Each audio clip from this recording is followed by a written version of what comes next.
Bonjour et bienvenue, voici notre tour d'horizon économique, géopolitique et boursier. Nous sommes le lundi 4 juin et pour comprendre comment tourne la planète finance, c'est sur la bourse au quotidien et nulle part ailleurs.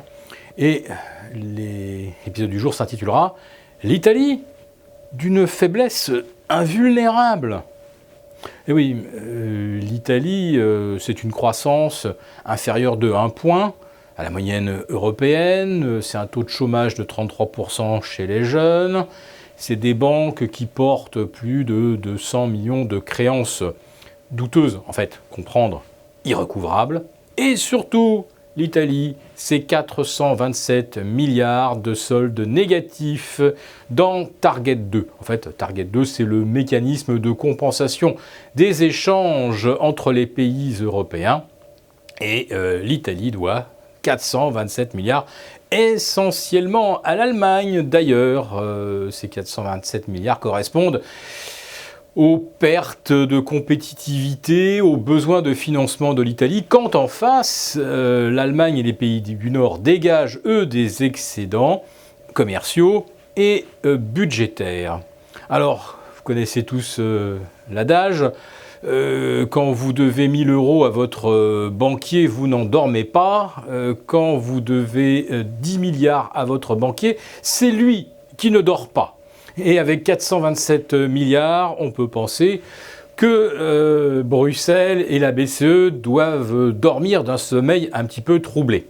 Heureusement, la BCE a choisi la voie des somnifères, c'est-à-dire en fait de l'arrosage, des marchés en liquidité. Voilà, ça anesthésie, ça ne règle en rien le problème, mais au moins eh bien, les marchés sont complètement abrutis de liquidité et ne se posent plus trop de questions.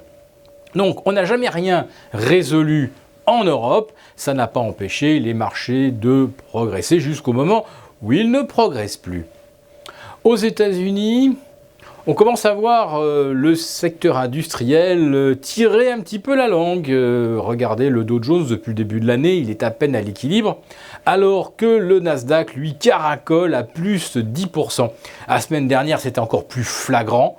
Moins 0,5 pour le Dow Jones, plus 1,6 pour le Nasdaq. Le différentiel est absolument vertigineux. Alors on pourrait se dire que les opérateurs, à un moment, jugeront les valorisations insoutenables sur les GAFA. Eh ben non, vendredi, ce sont encore les GAFA qui se sont envolés, plus Microsoft, toujours les mêmes qui tirent le marché, toujours pour les mêmes raisons objectives quand vous avez affaire à quelqu'un qui commente l'évolution des cours. Mais en réalité, ce qui se passe, c'est que les programmes sont faits de telle sorte qu'ils surpondèrent systématiquement les titres, qui surpondèrent. Autrement dit, c'est une boucle de rétroaction sans fin, un marché auto-prédictif, auto-réplicatif, et où les délaissés sont toujours plus méprisés, voire vendus à découvert, et celles qui se trouvent au-dessus du panier, eh bien, sont toujours surachetées.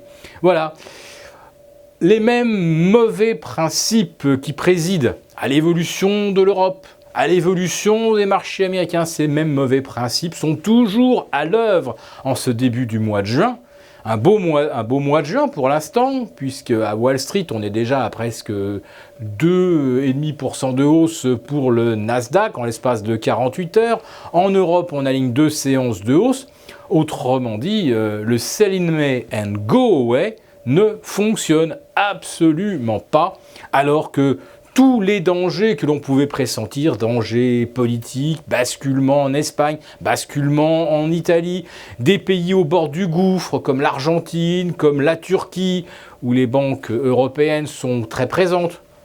Pour l'Argentine, bien sûr, ça concerne surtout les banques espagnoles. Pour la Turquie, eh bien, toutes les banques européennes. Eh bien, tout ce qui se matérialise n'a toujours pas d'impact sur les marchés, comme je l'ai écrit dans une de mes chroniques. Eh bien, les marchés continuent de boire le verre pilé et les clous rouillés, comme si c'était du yaourt au miel.